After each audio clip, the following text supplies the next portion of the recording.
Hello, welcome to Cashcroft TV. My name is Kalen Ashcroft. Thanks for watching another video on our leaders. Before opening this, I'd just like to address a brief little criticism that I got recently. So as these videos will be getting more and more political, not just because of the topics we will be discussing, but also as I grow older and develop more in terms of my own personal philosophies, I understand this will be getting more political, and I will be, as I expect, getting more criticism. However, one criticism I do not stand for. You may disagree with some of the things that I say, especially particularly maybe because I'm giving all of these people a positive stance, focusing more on the virtues, which I think are more constant than the vices.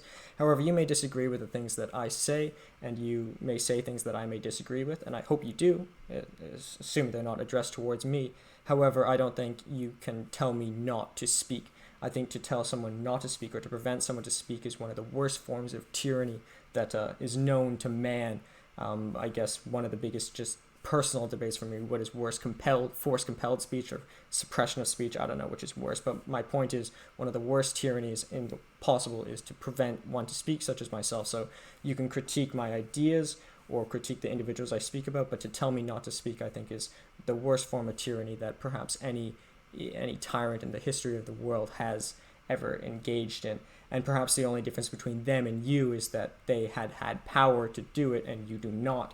But I guess rightfully so that you do not have that power if you go so as far to try to suppress my speech. I'm not going to say who this is addressed to or when, where, or how this happened, but nonetheless I want to address it now as these things will be getting more political, and as I grow older I will as well be.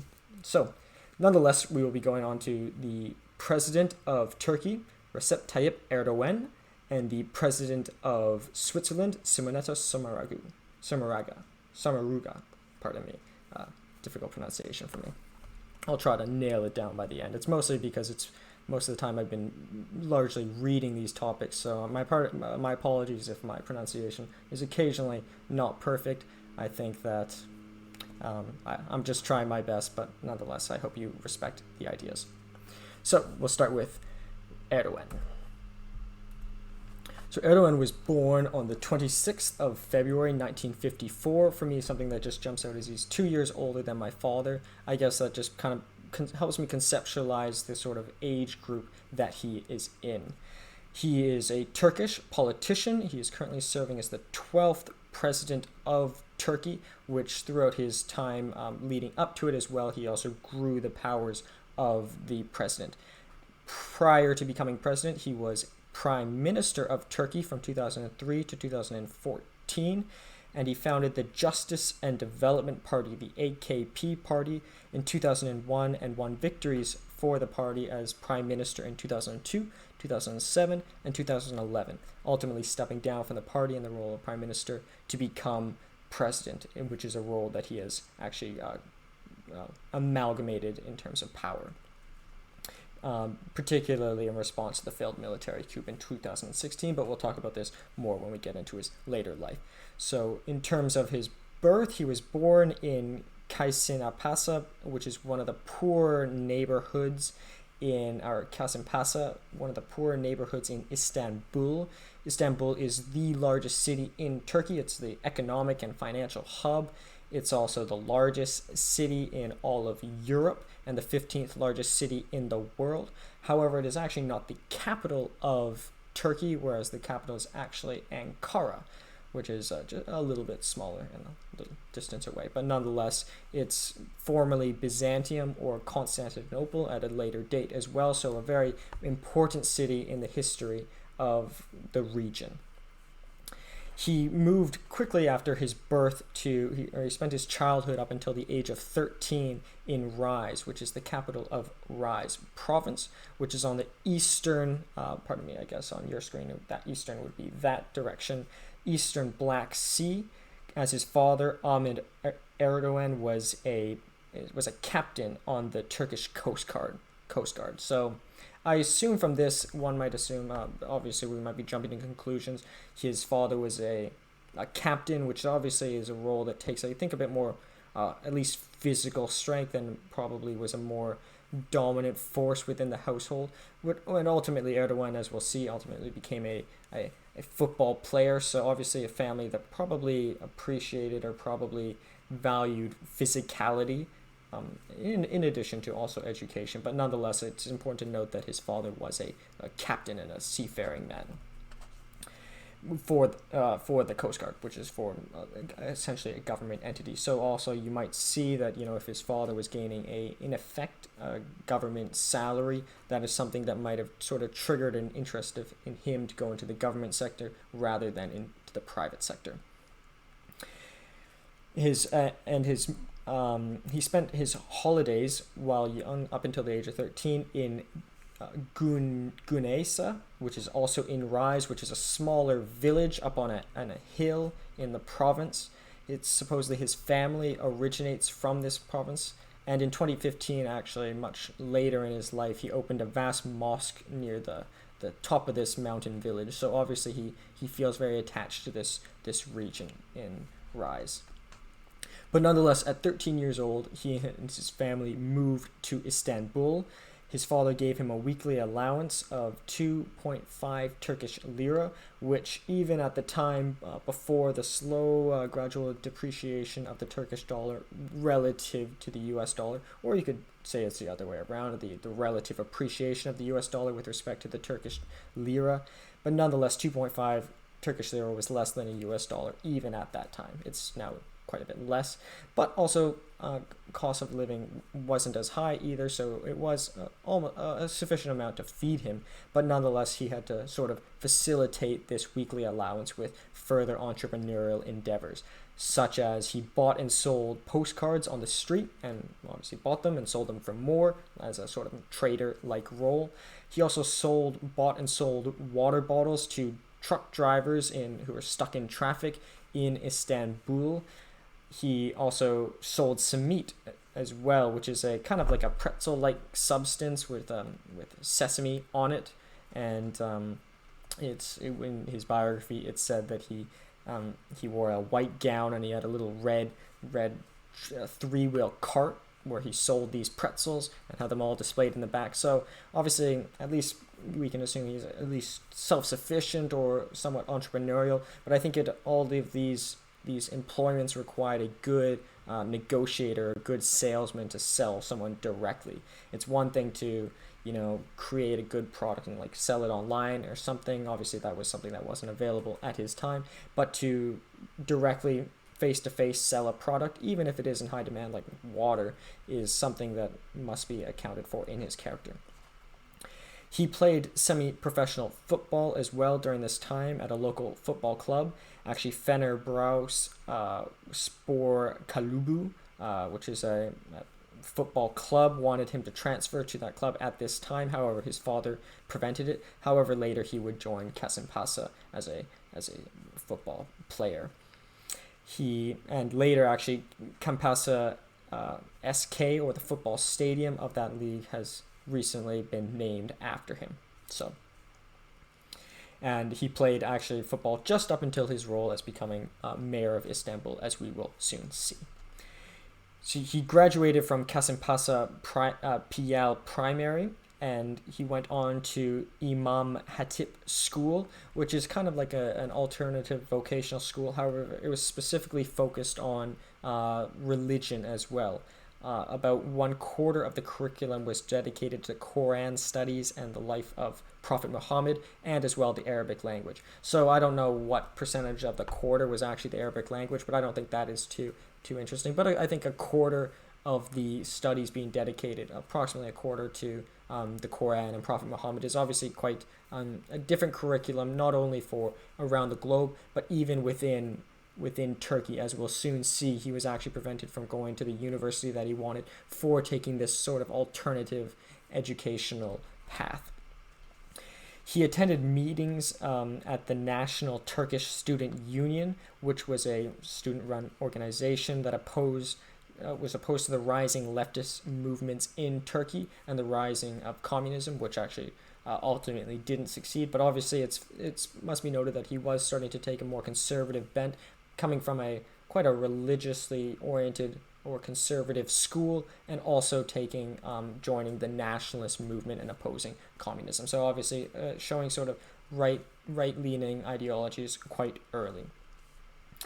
He He actually, during this time with the National Turkish Student Union, he was distinguished for his oratory skills and abilities to speak in front of large audiences. I think one thing not to digress too much, one thing that is very, very common for all of these leaders is that they're all good orators. I think there are some exceptions who are more quiet leaders, or perhaps they only become quiet when they get sort of into a position where they're more at risk otherwise. But I think as a rising politician, being a great orator is probably the best asset one can attain. Not to, obviously, I denounce Hitler. I think he's an absolutely horrible man, and Nazism is horrible. But the first line in Mein Kampf is, it all starts with a word, in which he means that no matter how much he could write or how good of a writer he was, his success was mostly attributed to his abilities as an orator. So that is just something that Erdoğan obviously had and allowed him to rise through the political ranks. He joined through the community of Turkish technical painters, which is a kind of interesting name, I think, but he won a first place in a poetry reading competition. Later we'll see actually reading poetry gets him into trouble, but nonetheless also emphasizing his public speaking abilities. He further continued with this organization by preparing speeches through and reading and studying. So I think he was I think he got a thrill out of public speaking. I don't know if it's as correlated as people get older, but I think one of the most common fears, at least through my educational upbringing, is a lot of children, an exceptional amount of children, had a fear of public speaking. I don't know why. I think it's probably has to do something with I don't know, it's a confidence thing. I think to be the greatest of public speakers have to be a little bit narcissistic to sort of just demand an audience and talk to somebody like that, especially at a younger age. I think as people get older, they probably become better at public speakers just as they get more confident, but I'm not entirely sure. But nonetheless, he was very distinguished in his public speaking abilities. He wanted to study at Mektebi Mulki, which is the oldest faculty of social science in Turkey at the University of Ankara in the capital. So obviously he had a very, very strong interest in the social sciences, the religious studies, and public speaking and all of that sort. Sort of a very, I consider him a more creative individual despite his more conservative bent, whereas there are statistical studies that show that people who are more left-leaning tend to be slightly more open or slightly more creative, where those who are, well, actually, I think creativity is constant. But I think for someone who's quite conservative and quite far to the right, he is quite creative, I think, and quite artistic, I would say. But nonetheless, he was not allowed to study at the oldest faculty of social science at the University of Ankara because he had not taken a regular high school diploma. Instead, he went to the Imam Hatip school, which who can say what his life would have been like if he had gotten into this program. Maybe he would have become a completely different path. But from his perspective, I think there are a few higher positions in Turkey that he ever could have attained. So nonetheless, I don't think it fully held him back. But nonetheless, he really wanted to go into this program because many statesmen as well and politicians in Turkey had gone to this program. So it's probably likely that he wanted to get involved with government already at this younger age. But nonetheless, because he did not have this diploma, he was admitted into the Eyüp High School, a regular state school, and ultimately getting a regular diploma. However, he continued on to university actually at the Aksaray School of Economics and Commercial Science at Marmasa University, according to his biography. However, some critics have claimed that perhaps he did not actually even graduate from this business school. It's, I guess, just his word against them. But nonetheless, if he actually is lying and didn't graduate, well, it didn't really hold him back because he still attained the roles that he wanted. And if it's truthful, well, then nothing more needs to be said. So, nonetheless, let's assume, or I think in not every case, but I think in this case, let's assume that he did go to undergraduate business school, just because I think his fiscal policies, particularly as mayor of Istanbul, show to be quite prudent. As we'll see, he actually managed to decrease the municipal deficit while spending $4 billion. I'll explain that very clearly very soon. In 1976, when he was 22 years old, he began engaging further in politics in the National Turkish Student Union, which, as I mentioned earlier, was the anti-communist student group, because communism was growing in Turkey at this time, likely because it was so close to the Soviet Union and Russia, and communism up in the east. So it's obvious. I think it makes sense that Turkey would have a growth in communist ideologies. However, nonetheless, it didn't seem to be very fructious. He also was the head of the Bioglu youth branch of the Islamist National Salvation Party, the MSP, and later became chair of the Istanbul youth branch of the party. So continuing on to political organizations that were definitely right-leaning. Perhaps it was because I don't think it was necessarily in a direct response to his hate of communism, but actually just because I think he definitely has a right-leaning bend. And I think that becomes partially from his conservative upbringing, very, very associated with the religious ideologies, and we will very clearly see that. With Amin Gulbaran, he followed and actively he continued in this position with at 24 years old in 1978 he married Amin Gulbaran. I think at this time, 24 years old is not too young to get married, but I think it's still, for someone who is so politically ambitious, I think it's interesting to see that he got married at 24. But also, I think as he is more conservative and more religiously oriented, I think it's natural for him to get married earlier. He continued. Amin was actually followed actively the National Turkish Students Union, so his wife was actually involved in some of these right-leaning youth movements, and she was also a member of the Ladies Foundation for Science and Culture. So they have a lot of similar interests. She's very politically oriented. She's very, I think, more creative, but she also has a more conservative bend too. She was involved in the Nationalist Youth Organization as well. Since then, they have had 2 sons and 2 daughters, however, in various degrees, various periods later in life. He held the position as chair of the youth branch of the National Salvation Party until 1980, when he was 26 years old, so stayed involved in this youth organization, but also focusing quite a bit on his football career. In 1980, there was a military coup which closed down all of the parties in Turkey, including the youth branch of the Nationalist Youth Organization. And he worked after this period for a small period as a consultant and senior executive in a private sector. So at 26 years old, as a senior executive, that seems quite impressive. I think obviously he's a great leader, great salesman. He was able to do things directly. He was also quite tough being a football player, but also he had a lot of political involvement. But I think this might just be taken as a point that probably he did go to business school, or maybe he faked that he went to business school so he could get these roles. But nonetheless, he actually was able to fulfill the roles, or at least attain them.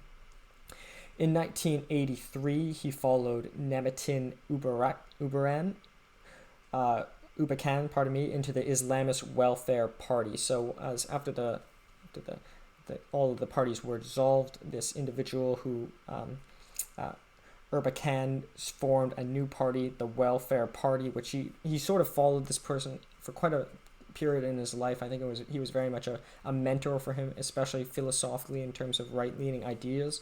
Ultimately, they do split off and form different parties, but nonetheless, he followed him, as many others who did follow the right-leaning ideologies did. He became the party chair for the Beglu district, the same district that he represented for the youth organizations, in 1984 at 32 years old. And in 1985, he became, at 31 years old, chair of the Istanbul city branch.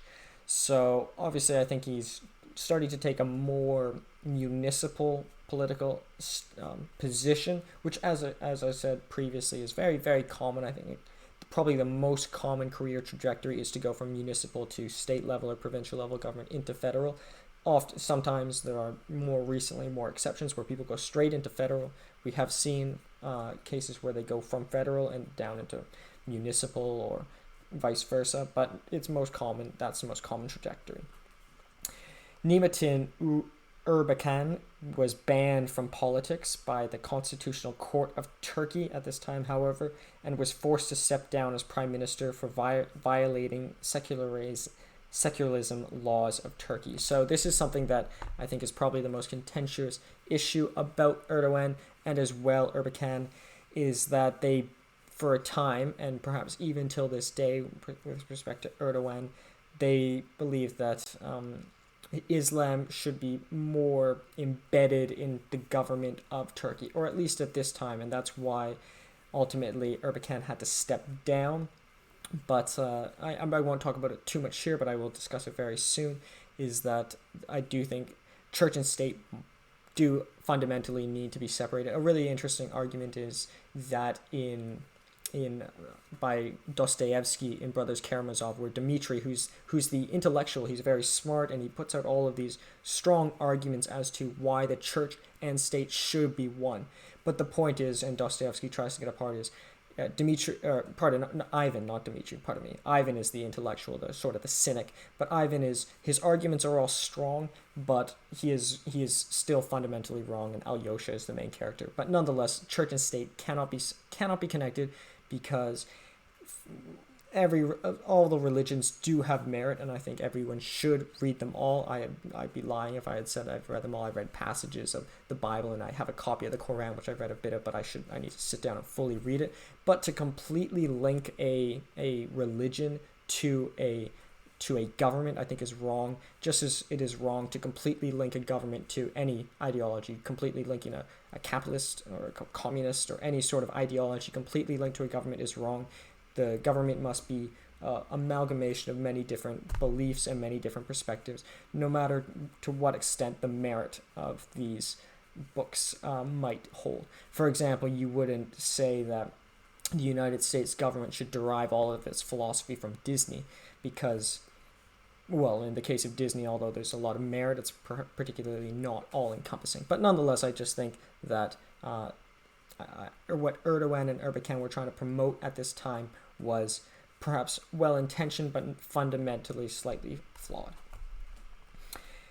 In 1991, he was elected to parliament, but he was barred because of obviously his involvement with Erbakan. But in 1994, after his career as Kasımpaşa, as a football player, he became mayor of Istanbul with 25.19% of the vote.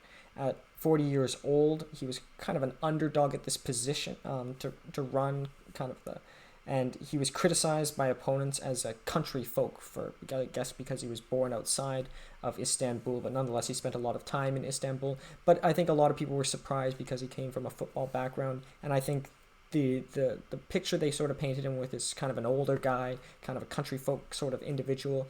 But nonetheless, it was sufficient to win 25.19% of the vote, having not spent too much time in municipal politics, and become mayor of the largest city in all of Europe, Istanbul. In his role, he laid down hundreds of kilometers of pipelines to address the water shortages in Istanbul. He created state-of-the-art recycling facilities to address the garbage problems in Istanbul. He switched to environmentally friendly buses in Istanbul as well. He reduced the congestion in the city by creating more than 50 bridges, viaducts, and highways. He paid down much of the municipal debt, as well as paying $4 billion. So that's quite a feat to spend $4 billion, but still to manage to pay down the debt is quite an incredible feat. He actually was unanimously given the UN Habitat Award for Sustainable Development for his efforts as mayor. And actually, in the aftermath, is he created the Habitat 2 conference in Istanbul, where many different municipal leaders came to discuss municipal issues. The actual Habitat 1 was actually in Vancouver, which is the city I'm born in. But nonetheless, he was, I think in his role, he was actually overall quite good, because I don't think he was too ideologically involved at this time, and I think his actual efforts in terms of economics were actually quite prudent, and obviously the Istanbul economy did very well. But one might also say, to what extent was it his? Was he just spending money? This was coming up to the dot-com bubble. The global economies were all doing well, so perhaps they were just riding the wave. But nonetheless, I think of the measures that I mentioned, I think those were all quite prudent, at least from an economic standpoint.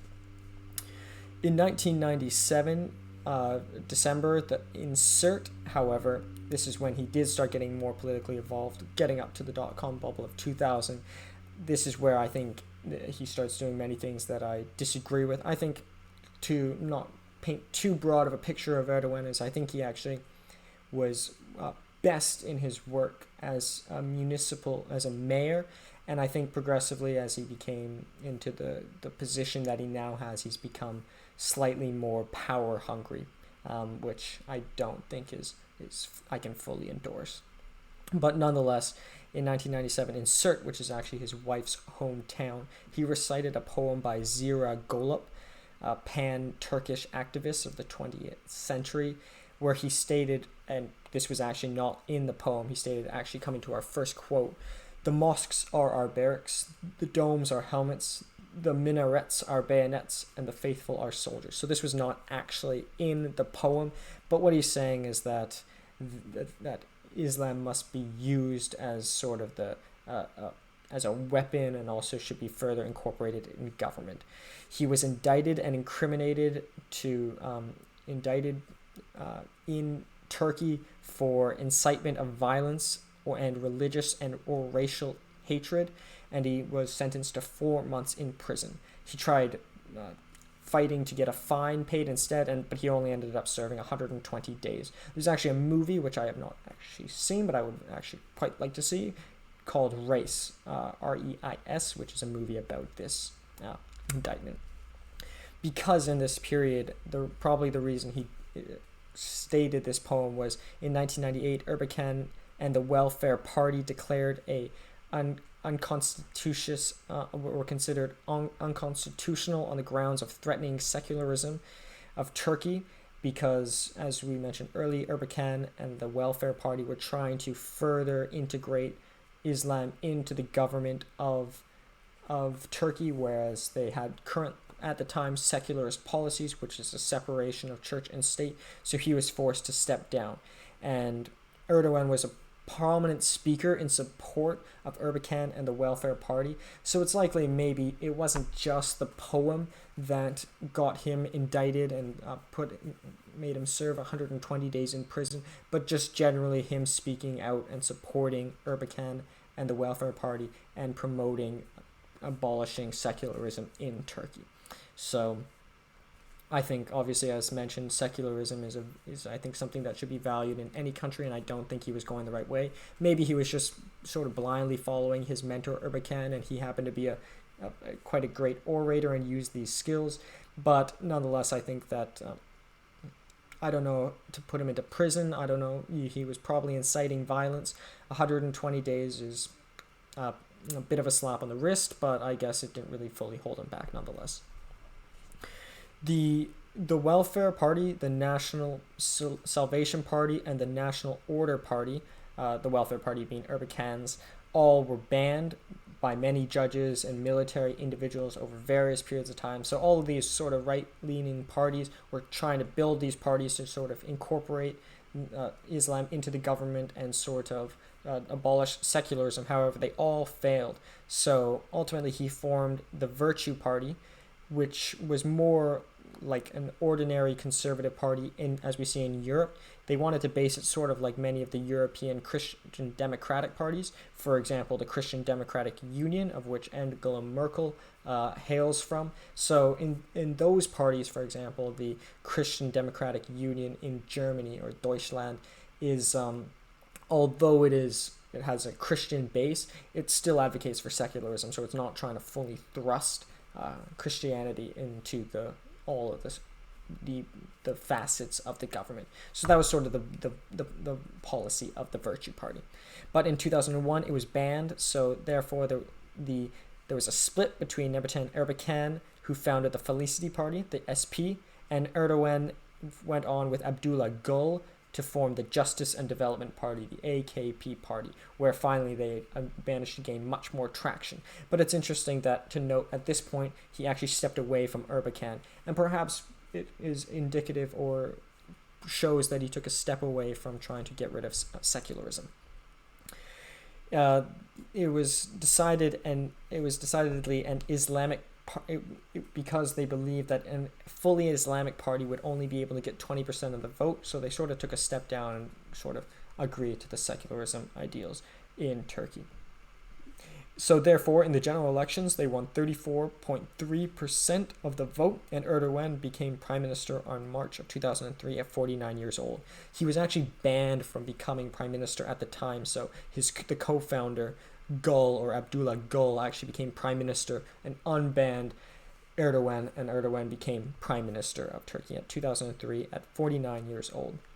It was a landslide victory where they also attained almost 2/3 of parliament, and Turkish stocks actually rose by more than 7% in 2001. So it could also be said, once again, the dot-com bubble just crashed, so it could be aftermath growth. But I think whether a lot of people disagreed with Erdoğan in terms of policy, in terms of some of the things that he had done morally, which I will say are obviously likely wrong, but they do have faith in him financially. So stocks went up 7%, which is a lot to be said because that's the average. The whole index went up by 7%. So some went up like 30%, some went up like 1%. But nonetheless, it's a huge amount of growth for one day, the morning of the election. In 2007, 300,000 in the 2007 election, 300,000 people marched on Ankara against Erdoğan becoming prime minister again. 1 million later marched on Istanbul, and 1 million marched in Izmir. However, this is something that I think if there's something to be said about sketchy elections, they still managed to win 46.7% of the vote, which is even higher than the 34% they won in the previous elections. So I think this is strange when there were mass protests against Erdoğan, largely because they thought that he still believed in getting rid of the secularist laws in Turkey. But nonetheless, considering all of these protests and all of these people against him, I think it's strange that he won 46.7% of the vote. I'm not saying there was any malpractice in the voting process, but it's just the votes seem to be so different from a lot of the I guess sentiment in the region at the time. It just seems a little strange. But since he won such a large portion of the vote, he escaped another ban from the Constitutional Court, and he was free to become prime minister again. However, the Constitutional Court did cut his party's budget by 50%. So, nonetheless, he still got the role, but he had slightly less power, you could say. In the early years of his role as prime minister, he was involved in the negotiations for full membership into the EU, which is actually we are still waiting upon. The negotiations started in 2005. However, they have been since they acceded in 1987 to the European Economic Committee, which was formerly, essentially the predecessor of the EU. But it's strange that, well, it's not strange, but nonetheless, there are still talks about Turkey fully acceding to the EU. 43% supposedly of the people in Turkey are fully joining the EU. I think that's something to be said. Obviously, perhaps the sentiment might be different today. This was taken in 2015, but nonetheless, it's clear that I think a lot of people in Turkey would like to be part of the EU. And this is something that Erdoğan actually has historically been pushing for, but has recently sort of taken a step back from, after it's been stalled after the 2016 coup d'etat, which actually allowed Erdoğan to gain more power, which put the talks on hold. But I'll discuss that very clearly very soon. In 2012, he said that he wanted to get full membership in the EU by 2023. Will that happen? We still have 3 years to go, but it's hard to say, especially considering COVID and the coup d'etat and some of the things that he has recently done might probably push it later. He's also been, in his role as Prime Minister, been very responsible for the economic recovery following the dot-com bubble. He has engaged particularly investments in infrastructure, roads, airports, and a high-speed train network. So obviously he's one of those, he's an individual who really believes in capital investment to spur economic growth, which at least from his periods seems to be working. But nonetheless, only time could really tell, and perhaps in a different discussion we can actually discuss further, was he a great economic leader or not? This is more focused on generally giving a biography of his life and what kind of person he was, and rather than specific issues, because every issue is nuanced. And I said I don't want to go on too much of a tangent, but the reason why everyone loses an argument is because, let's say you want to argue for the death penalty. You have 3 reasons. Well, your first reason is likely your best. Maybe you put your best reason second, or your best reason third, but one of your arguments will have a hole, and therefore your whole argument is voided.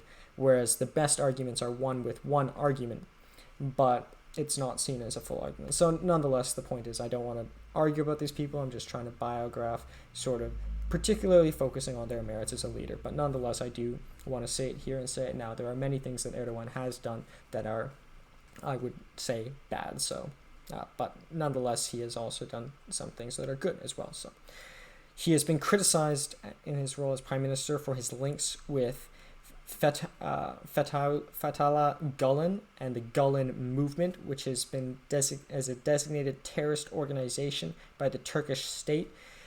For supposedly with Gulen, they have had purges of secular bureaucrats and military officials through the Belos and Ergenekon trials. So it's throughout his whole career as Prime Minister, he's been sort of criticized, and that's where there were a lot of protests in his later elections for engaging in anti-secularist policies and supposedly removing power from those who are pro-secularism. In terms of constitutional reforms, he oversaw in 2007. He oversaw there were reforms to as follows: to elect the president by popular vote rather than parliament. This I'll discuss more in the comparison, because this is something that Sommaruga specifically actually disagrees with. But president's a very powerful role, and to have them directly elected by the people is, I think there's a good argument there. As well, the term of president was decreased from 7 to 5 years, so relatively decreasing their power. He allowed for second terms of presidents, relatively increasing their powers, and elections every 4 years rather than 5 years for those in parliament. And also quorum for lawmakers was reduced to 184. So a lot of these, the policies in the 2007 referendum could be seen as him preparing himself to ultimately become president, which he does, and relatively increasing the power of the president by firstly allowing multiple terms. In the 2010 referendum as well, he engaged in policies that brought it closer to the EU, particularly one that said there was no protection for leaders of coups, which is almost strange. It's like he sort of foresaw the coup d'etat that ultimately happened in 2016. But nonetheless, these 2 referendums were very important and ultimately paved the way for his ultimate succession to absolute power. In 2008, he was criticized for, in World War II, there was what's called the Armenian genocide, where 1.5 million were killed. There's a long discussion on this, but he never apologized for it despite being asked to. There was an I Apologize campaign. He, I guess just to paint a sort of detailed picture of the individual he is, he thought that he was not individually, or the people that he represented were not individually responsible for the crimes that were done in World War I. My stance is I think that the cost of apologizing is probably worth or less than the value you'd get, the people who receive the apology would get. So I think in cases like this, it's often the case in Canada. We had a residential school system where the First Nations people or Indigenous people were put into or assimilated, and there was essentially a cultural genocide. But I think it doesn't hurt to keep saying, I apologize. And to not apologize is, I think, I think you might not be fully guilty. You might only be a fraction guilty or 1% guilty. Still doesn't hurt to apologize. But nonetheless, that was in 2008. In terms of the Turkey Kurdistan Workers' Party conflict, which caused the death of more than 40,000 lives, in 2012 they engaged in peace talks with the PKK party, and the conflict had been going on from 1978. The ceasefire between the PKK, the people of Kurdistan, and Turkey ultimately broke in 2015. However, he has engaged in certain policies that have benefited the Kurdish people, such as a plan to allow Kurdish language to be used in all broadcast media and political campaigns. And he has also restored the names of many Kurdish cities from their former Kurdish names. So I think obviously the Kurdish people have been one of the most have suffered some of the most hardships in the recent history, and I think his stance, although the ceasefire broke in 2015, I think his stance was progressive and I think understanding of their particular issue. In 2011, in the Syrian civil war, he condemned Bashar al-Assad, the Syrian president, for his violent crackdown on protests. I assume you're probably just by nature of being interested in such topics. I'm quite familiar with the Syrian civil war. However, Russia supports al-Assad and the USA does not. It's interesting that, in my opinion, that Erdoğan does not support Assad. The reason is that Syria shares a border with Turkey, but he doesn't want the Syrian Democratic Forces to gain ground on the Syrian-Turkish border. I think it's interesting because I think that he truly does believe Assad is a bad person, because otherwise I think the easy way out would be just to support Assad and try to suppress all of the protests.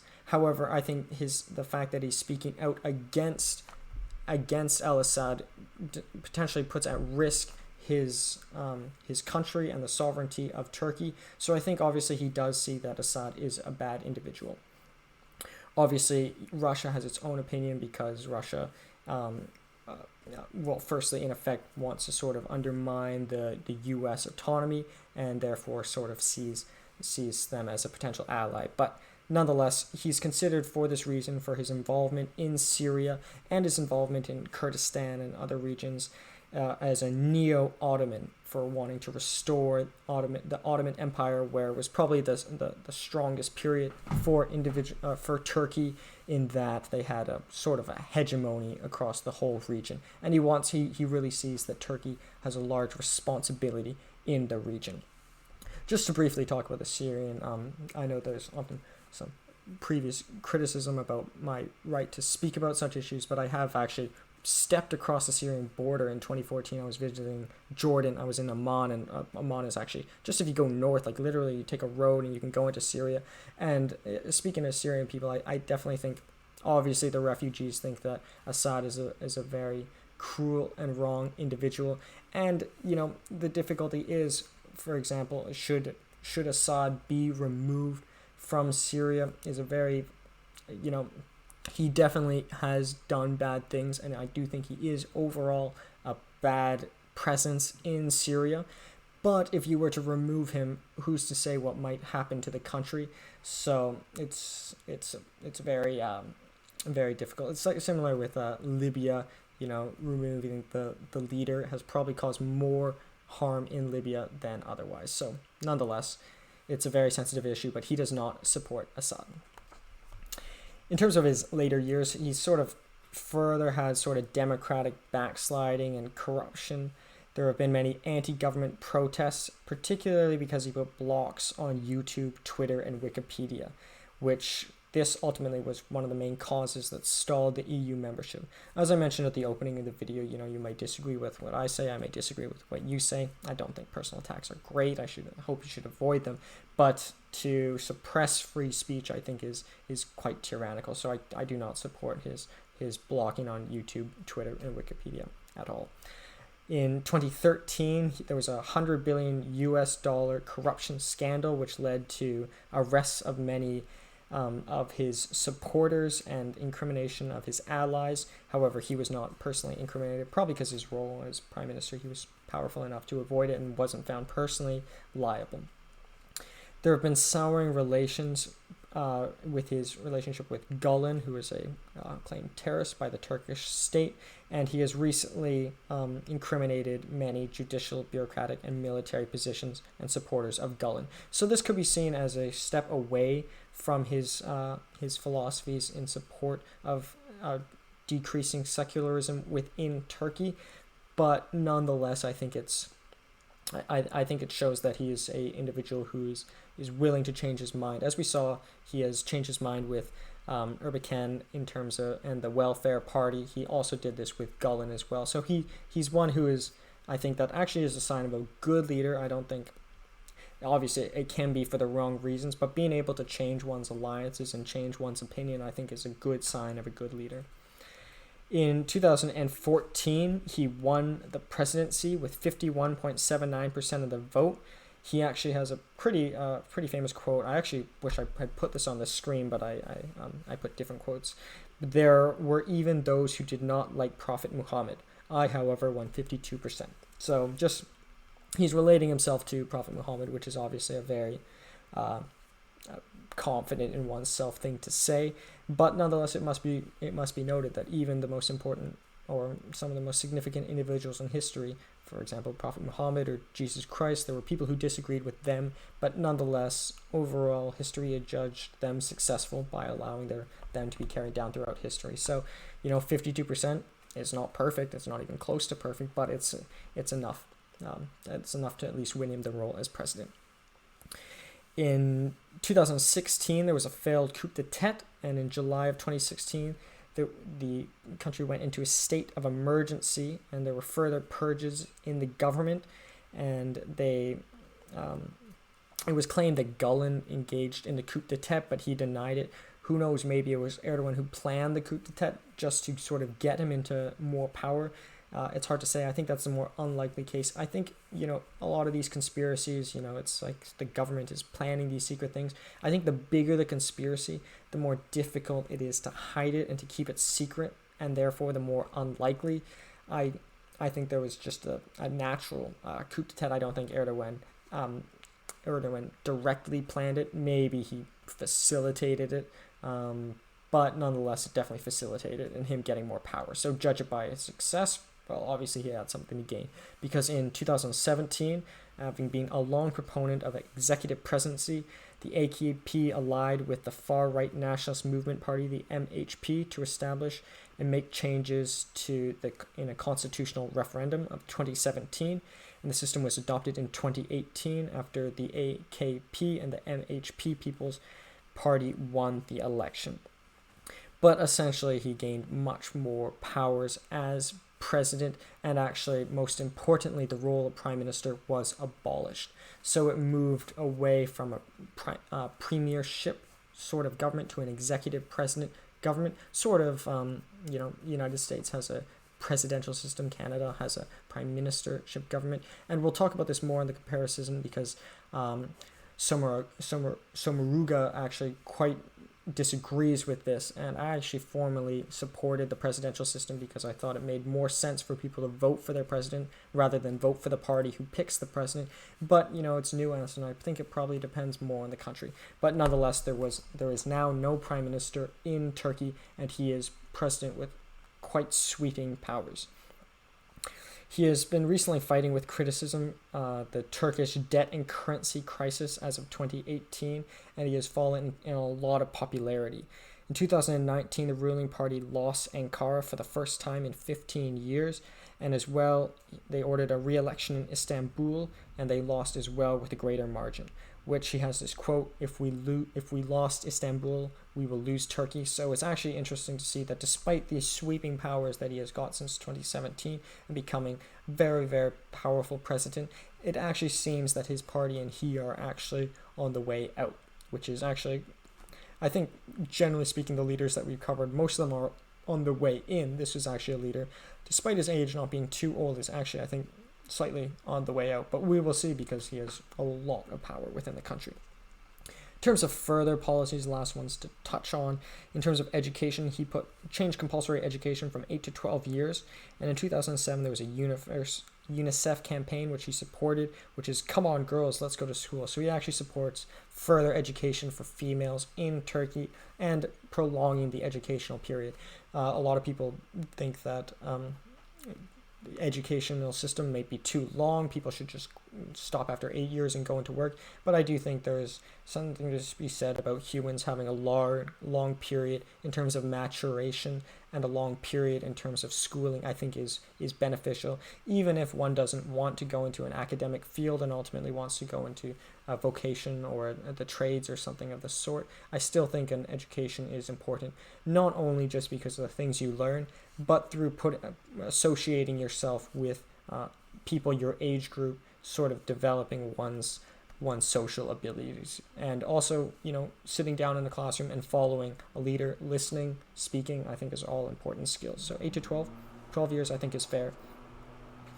And further, with respect to women and children, however, he has asked that women try to have 3 children, and he said that women that do not have child are deficient and incomplete, which is obviously, I think, very, very mean thing to say. I think many women don't have children for the right reasons, and I think that is all obviously could be seen as a bit misogynistic as well. In 2016, he led a pardoning law for statutory rapists, which would have allowed 3,000 rapists to be allowed free or to be pardoned. However, this was not allowed to pass. Does he support rape? I don't think so. I don't know where the reasoning was for these pardons. I think that, if somebody goes so far as to rape someone, well, I think they should bear the consequences. The only difficulty is if it's falsely accused, but that is the fault of the legal system not figuring out that it's falsely accused, not the fault of the actual the punishment. I think if someone is found to be guilty of rape, bear the consequences. Like you had your chance, just don't rape. I don't think that difficult. In terms of his relationship with Russia, despite having different opinions on al-Assad, in 2004, Putin visited Turkey for the first time since the USSR, which is quite incredible considering how close the two countries are together. And in 2005, he attended the inauguration of the Blue Stream natural gas pipeline. So they have said that they want to have a multi-dimensional cooperation where they cooperate on energy, transport, and military. So very strong relationship with Russia, which makes sense. Why would they want to have stronger relationships with the U.S. when the U.S. is actually quite far away, despite being so powerful, whereas Russia's right at their doorstep, despite some of the wrong things that Russia do, but also despite, the United States does some wrong things as well. I think no country is quite perfect. In terms of the Obama administration, he emphasized the importance of Turkey and really pushed for relations.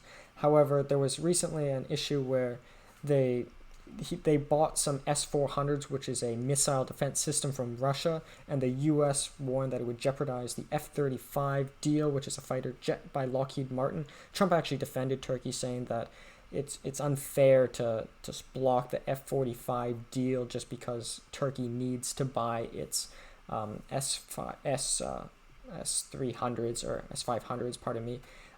It's sort of unfair, or S-400s, pardon me. It's unfair to prevent them from buying the F-45s just for that reason. It's hard to say. I don't think the military trade should be fully in. I don't know. The less military trade, probably the better, but I don't think it was right for the United States to fully criticize Turkey for buying from Russia and blocking them from buying from the United States. But nonetheless, their relations with the United States have gradually deteriorated over the last period in history. In terms of Israel, in 2014, Israel-Gaza conflict, Israel killed 9 Turkish activists, and Erdoğan said that Israel is more barbaric than Hitler, but nonetheless, he obviously supports Palestine, or the West Bank as Palestine and as a sovereign country, which is something I support. But nonetheless, I think that makes sense. But nonetheless, he does have a certain problem or conflict with Israel just for killing those activists, and perhaps rightfully so, depending on how guilty these activists were. But nonetheless, to sum up this leader, and before we go into the next, he is considered he is gained an incredible amount of power throughout Turkey, in almost an unprecedented level in history, and he has denounced allegations of dictatorship, but largely we could see him as a populist, because as president, as the policies he created, he is directly elected by the people. Who knows, maybe the elections are faulty, but nonetheless, and I sort of doubt that to a full extent, but nonetheless, he is considered a populist and a social conservative. Into a little bit of background of the country: 82 million people, quite large, but there are, California's got, I think, 36 million people. I think Tokyo has about 36 million people, so not that large in terms of population, but GDP 771.4 billion is quite large, definitely in the top echelon of countries. Area of 783,562 kilometers squared, and I've recently started mentioning, just putting here the capital Ankara, just so you can keep it in the back of your head while I ramble on. In terms of the logos, here is the logo of Marmara University, where supposedly he graduated from business. Kasimpasa, which is the football club he was in. AK Party, which is the AKP party, which is the party that he co-founded, the Justice and Development Party. And the bottom is the seal of the president of Turkey, who is Erdoğan. Here's the first, I already mentioned that one. The term moderate Islam is ugly and offensive. Islam is Islam, and that's it. I actually think that's a fair statement.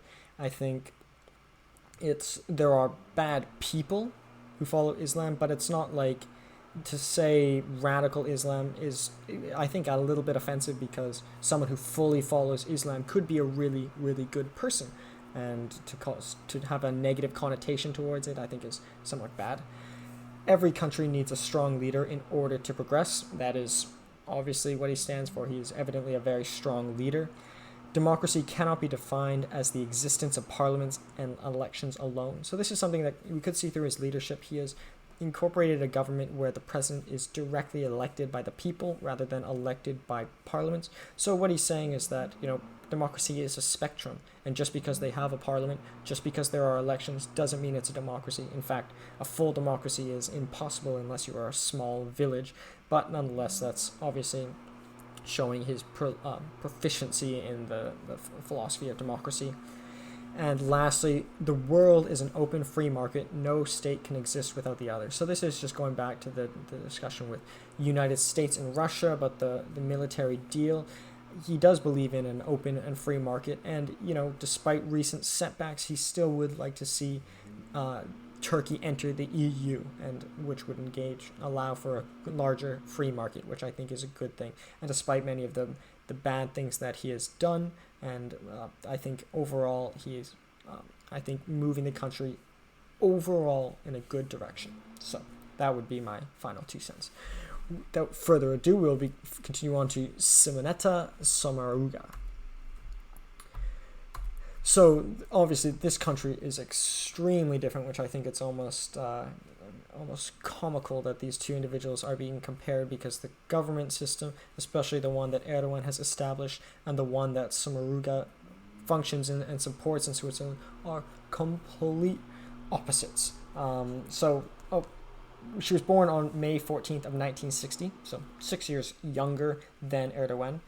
She's a Swiss politician serving as the president of the Swiss Confederation. She served in this position in 2015 and 2020. So this is where it's so different. So the Swiss Confederation has a 7-member federal council, which is the executive branch. So there are 7 individuals, and each for a 1-year term, there is a so-called president. However, the president is elected by the Federal Assembly, but considered to be first among equals. So the president actually has no powers over or above other councillors. and they continue to serve as head of their department. So 1-year terms, obviously very, very frequent. That's actually something that is a common discussion in the Federalist Papers by Alexander Hamilton, John Jay, and James Madison. What should the term be? What is the perfect term? 1 year, 4 years, 5 years? It's really hard to say. I think it probably depends on the situation, and I don't think there is a perfect period. But 1 year is very short. But nonetheless, the point is that these 7 counselors essentially all have equal powers, despite at any one period for one holding the role. So she has held it for, this is her second time, 2020. She previously held it in 2015. And I think given her age, she'll probably hold it again, maybe even multiple times. But nonetheless, she'll probably stay on this federal council for some period of time. So she is a very, very important leader to speak of in Switzerland. And also, I think she very much represents the Swiss government system. She currently serves as head of the Department of Environment, Transport, Energy, and Communications since 2019, and she was previously head of the Federal Department of Justice and Police. So as mentioned previously, whoever is president is sort of one of 7, is elected as president. However, they still manage their department, which right now she is Environment, Transport, Energy, and Communications, and previously Justice and Police. So pretty much like almost a very broad spectrum of abilities. So I think one of the reasons why she has risen so high in the political ladder in Switzerland is not just her political philosophy, but also she's broadly talented, I would say. She was also vice president in this council of the Federal Council in 2014, just before she became president in 2015 as well.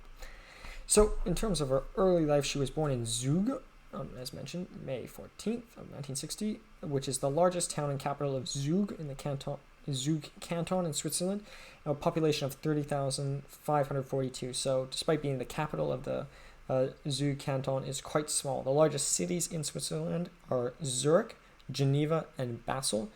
And actually, interestingly enough, the capital of Switzerland is Bern. For precisely, once again, going back to this, Bern was selected as the capital of Switzerland as to avoid concentration of power. So that's very much the Swiss philosophy, is that they don't want concentration of power. Essentially it's run by 7 people rather than pretty much every country in the world where it's essentially one person. So they put the capital in Bern, not Geneva or Zurich, rather, just to sort of avoid concentration of power. So that's very, very much representative of the Swiss philosophy. So she grew up, despite being born in Zug, in Sins, Argua,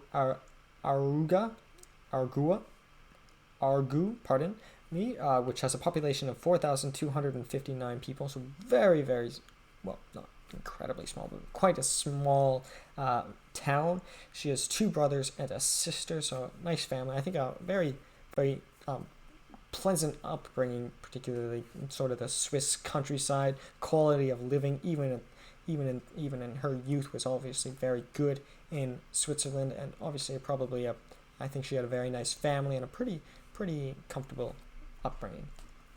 She went to gymnasium in Schwyz, which is a German-speaking public school and a German-speaking city in Switzerland with a population of about 15,000 people. So I think obviously she had probably traveled when she was younger, but this was smaller than Zug, but larger than Sins. So moving into a slightly larger town, but still nonetheless getting familiar with the Swiss countryside, which I think a lot of the voters in Switzerland obviously emphasize with. But also she also comes from a very German-speaking portion of the society, which obviously garners much of the, I think, German votes in Switzerland. She was trained as a pianist at Lucerne School of Music and Lucerne University, as you may guess, in Lucerne, which is one of the 7 regional public universities. And Lucerne University's Lucerne Music Faculty is known for the music festival there. Lucerne is the 7th biggest city, so obviously getting a much more metropolitan perspective at this point. But I think, once again, to draw an early parallel to Erdoğan, I think firstly, she wanted to be a pianist, so I think she definitely has an artistic bend as well. From 1998 to 1991, from the age of 28 to 31 years old, she attended English and Romance Studies at the University of Freiburg, which actually she was already involved in politics at this time, but she never graduated either. But I think it's just indicative of that she always sort of had a love for, well, studying English and romance and piano and a love for the arts throughout her whole life, and perhaps it might be something that she might ultimately go back to maybe into her retirement, who's to say. In 1993 to 1999, from 33 to 39 years old, she was director of the Swiss Consumer Protection Foundation, and she gained a lot of public recognition in this role in the German-speaking Switzerland. She has also been president of SwissAid since 2003, but particularly I want to mention the Consumer Protection Foundation for that. She represents the consumer, and she's very much one who's, as we'll see, her party stands for anti-capitalism, and is actually very much cares about consumer matters. And probably her first real role in politics was representing consumer matters. She was also a patron of SAFA in 2020, which is a Swiss exhibition for women's work from 1928 to 1950. Which is an exhibition that took place in 1928 and in 1958. And it's basically emphasized women's role in post-war Switzerland and Europe as well. But nonetheless, I think a good thing for any woman, because I think, not to say that, I think feminism does obviously need to exist, because naturally men will and have historically gained positions of hierarchy. And I think it's nice to see a woman rise to the very top of the political ladder in Switzerland, and many other female politicians in Switzerland have been involved with SAFA. And I think if any females are watching this, I think she would be a very great role model for women and men alike as well. She's in 1981 to 1990, she got involved in federal state politics, and actually during the period when she dropped out of university. So it's likely in her involvement in state politics, she was getting more and more busy. She became a member of the Ground Council of Bern, which I was mentioned. It's like state or provincial politics. It was a parliament of 160, where it's important to note that 3 seats are guaranteed for the French-speaking minority in the region. So obviously emphasizing she comes from a more German-like background in Switzerland, and in this region, Bern, which is the capital of Switzerland, is predominantly German as well. In 1999, at 39 years old, she was elected to the National Council, and in 2003, at 43 years old, she became a member of the Federal Assembly Upper Chamber and the Council of States representing Bern. So this is her shift from the provincial or the canton or the state level politics in Switzerland to the federal government. Once again, this time coming from provincial level politics in Bern to representing Bern on a federal level. So it's kind of a parallel is, I don't know, it's actually quite uncommon, I think, from what I've seen, for a leader to actually represent the capital. It's like, well, in the United States, technically, Washington, D.C. does not have representation, despite being it is the capital, so they still do have a lot of power. But a lot of people in Washington, D.C. don't feel like they're properly represented in the federal government of the United States. But for example, in Canadian politics, it's unlikely for the Prime Minister to be the member of Parliament for Ottawa, which is the capital city. Just like I think there's something to be said about the benefits of being an outsider. I think if someone is born in the capital, they're often seen as an insider. And I think it's just there's a lot of people, especially people who are born outside of the capital, they don't want to see someone just from the capital rise straight to the top. But nonetheless, she came from Bern, which is the capital city in Switzerland, and she has actually risen to the ultimate top of the Swiss political ladder, representing Bern as a member of parliament for that province. In 2010, she announced her candidacy to succeed Moritz Lohrenberger in the 2010 federal elections, and in the elections she was elected in September of 22nd of 2010.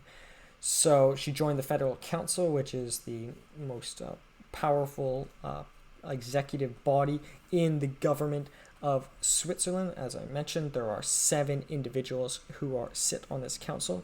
And in 2014, she was elected vice president of the Federal Council alongside President Didier Buchhalter.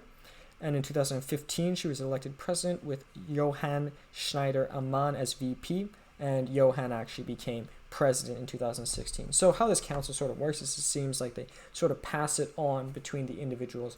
One will be VP at one point, one will be president at one point, and that's really very much the Swiss philosophy, in that they hope that no individual gets too much power, and that's the system is ultimately prevented from doing so because the president is first among equals despite having the title. In terms of her actual politics, she's a part of the Social Democrat Party, and I think we can very much conclude that she actually very much follows the party lines, being involved with this Democratic Party, and that historically this party has had 2 representatives in the Swiss Federal Council since 1960, so 2 out of 7 historically is quite a powerful position. However, the largest party in Switzerland is the Swiss People's Party. So it's important to say that she actually, despite coming to the very pinnacle of power in Switzerland, she is actually not from the most powerful political party. So I think it's important to note that just to become leader, one doesn't just go to the biggest party and just to run and just to become leader. It's important to actually pick a party that one aligns with. But nonetheless, the goals of the party is to actually, they explicitly say, overcome capitalism. And I think this is important to note because obviously, as we can see, Switzerland is quite a socialist state. But I do think Switzerland, as you can see, it's got such a high GDP and quite a small population. It's because a lot of the wealth is held in the private sector, particularly the banks, Credit Suisse and UBS. I actually worked for Credit Suisse in investment banking in London, United Kingdom, and I didn't even know I was working at the bank, but Credit Suisse owns much of the gold supply in Switzerland and could effectually, some may say, even take control of the country. So this is something that is very much many people in Switzerland are worried about. The private sector is getting too powerful because maybe it's something to be said. Maybe the government does need to get more powerful to potentially curb some of this. It's also noted that many of the Swiss banks have engaged in malpractice, providing tax havens for many wealthy individuals. And I guess there's something to be said about anti-capitalism, but I also completely understand capitalism. I love the philosophies of objectivism by Ayn Rand. I think one should try to get as much capitalism as possible, to the extent that if someone gets too powerful that they start getting into politics, then it should probably be curbed. And antitrust must exist.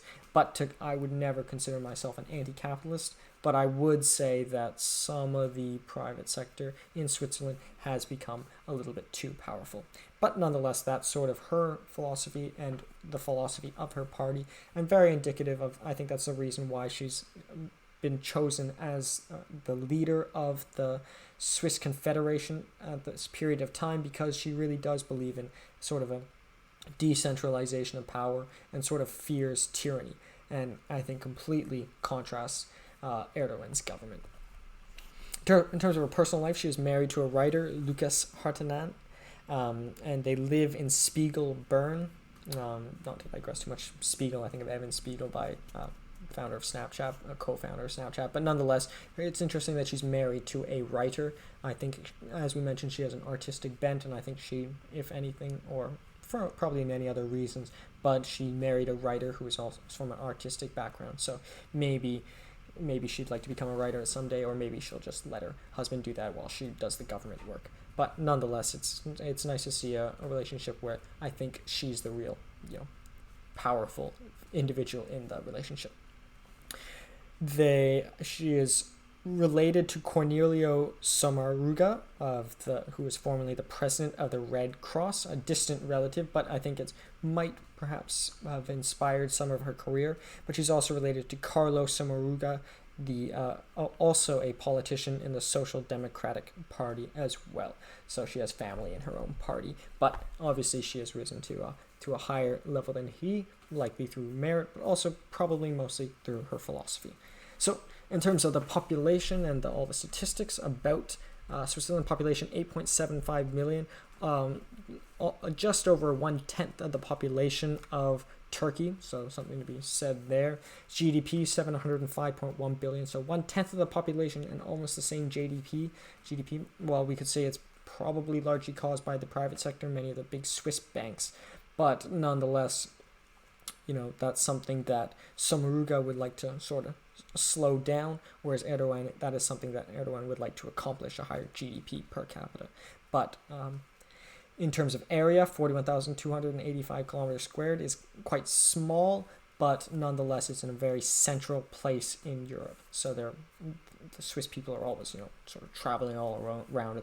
If for any sort of Swiss people want to be tourists, it's a pretty good place to live, especially being such a pretty beautiful country itself. And the capital, as I mentioned, rarely do I make modifications to these PowerPoint decks, but I included the capital, which is Bern, right here, just to keep it at the back of your mind.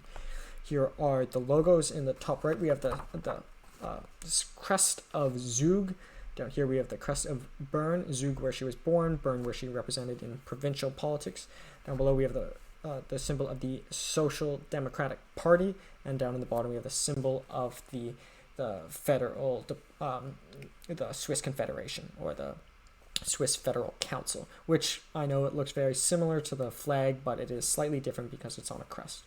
In terms of his quotes, or her quotes, pardon me, we pay the price for failures of the missed integration policy of the last years. So, as mentioned earlier, she's very much pro-integration with the EU, which actually parallels Erdoğan, except we might say that Erdoğan has recently changed his perspective in this regard, but nonetheless she believes in further integration, not only with the private sector integrating into the public sector, but also Switzerland integrating with other parts of the EU and free trade and everything in that regards. And Switzerland is probably like the archetypal European Union member.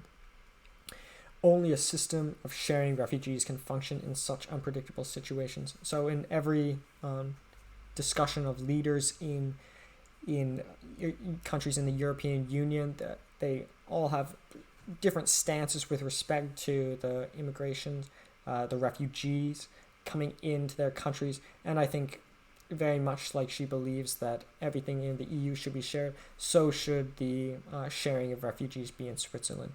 My stance is actually that perhaps Switzerland, they do take quite a few refugees, but considering, the huge GDP per capita, perhaps they could take a few more, but compared to maybe some other countries. But, it's hard to say. It's up to the people, really, to what extent they are comfortable with it. Or, just because that's how they feel, that doesn't necessarily mean they're right. But nonetheless, I do think the refugees, many of them, are deserving of a new home, and countries should, when possible, accept as many as they possibly can. But nonetheless, I don't think she's right here. I don't think she's wrong here. It's just she's got a very middle stance with respect to this issue. Finally, and this will bring us directly into the comparison, this is considered one of the best quotes by a leader recently in terms of governance, and I really like it as well, and it actually completely changed my mind when I read it as well. The electorate has made a statement that even in a direct democracy, no one is allowed to be all-powerful, not even the voter. The voters have decided that they do not also want to take on the role of the court and parliament. That's a sign of maturity and democratic majority. So what this is saying here, and this leads directly into the comparison, is I thought that, and I still do think, and I'm not entirely sure, that a presidential system where the voter directs directly to the president, as Erdoğan has instituted in Turkey, obviously, has benefits. I think there's a lot more risks of corruption. The party could pick the wrong individual and, put some sort of tyrant who's a tyrant within a party into leader. Whereas if the voter votes directly for the president, at least the responsibility is on the voter. But her stance here is that, the voters do not assign Supreme Court judges in most countries. That is done often by, either the head of state or by parliament, and as well, they do not directly make every decision. That's why, and I actually had this discussion when I was quite young with my father, in that I thought, why can't we just have a democracy where we vote on every decision? Should we go to war? Just hold a vote. Should we hold, should we hire the Supreme Court? Just hold a vote. And maybe that is becoming more possible now that we have the internet, just votes every day. But at one point, that would be a complete democracy, actually. But at one point, you have to entrust power into someone who, might know more. I think, if anything, just for ease. I think at one point, you have to elect somebody to and just trust them that they'll make the right decisions. And her argument here is that the sign of maturity, of democratic majority, is that they trust Parliament to pick their leaders. So she is not directly voted for as president through individuals in the individual constituents. Rather, she's chosen through members of the party. Indirectly, she's voted. But, this would be contrary to that philosophy of Erdoğan. So that brings us directly to the comparison here. So the differences are much more numerable than there are similarities. In fact, one's a male, one's a female, different. Except, I guess the only similarity is that technically both are in Europe. But I guess in terms of differences, one focuses much more on centralization of power, whereas both is completely in terms of diffusion of power. So you can probably guess which is which, obviously, not to be too elucidated, but obviously Erdoğan as the de facto absolute, we could call him an absolute leader of Turkey, especially now considering the referendums that have been have been incorporated in Turkey. I remember this one news article, not to digress too much, but at the Turkish embassy in Washington, D.C., there were a bunch of protesters against him, and Erdoğan was actually in the embassy, and he sends his soldiers to go and beat up the reporters, and the quote was, "Erdoğan the thug." But I think obviously he's tough, and I think he for many of the right reasons and many of the wrong reasons, but he's right on the Syrian border, especially during the Syrian civil war. Perhaps his toughness is necessary, and recently he's been directly voted for by the people, winning 52% of the vote. It's not Prophet Muhammad, as it says, or even Prophet Muhammad was criticized, but 52% of the people, depending on to what extent it was a false or accurate vote, did vote for him. So nonetheless, he's strong. But and he does have an immense amount of power, but it's slowly declining. And I think the question will will he be willing to step out of this position? If he does not, then I would say undoubtedly he's a tyrant. But if he steps out of it, then I don't think it's wrong for him to have the power if the people have continued to give it to him, so we speak. But there have been mass protests, so maybe he has been at fault here. I've actually never been to Turkey, but my parents were recently in Turkey, and it's I think a lot of the news, at least that I've been fed, or my friends have been fed, or the people I've discussed this with have been fed, is very, very much more. I guess they depict Turkey as a much more violent country and such, but many of the people are not even involved in the politics. Many people have never seen Erdoğan, and he doesn't really have too much involvement in their actual day-to-day lives, and it's not really a huge issue. Even when I said I spoke to people one of my roommates is Syrian. I wasn't born in Syrian, but I've been right up to the Syrian border and seen Syrians in Amman and such. They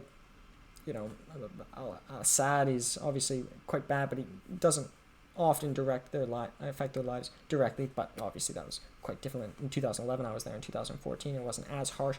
But nonetheless, it's the picture painted often in the news is obviously more dramatized. But nonetheless, he's extremely powerful. Whereas Simonetta Sommaruga definitely advocates for, dividing power. She's president, but she's first among equals. She has no power over or above any of the other leaders.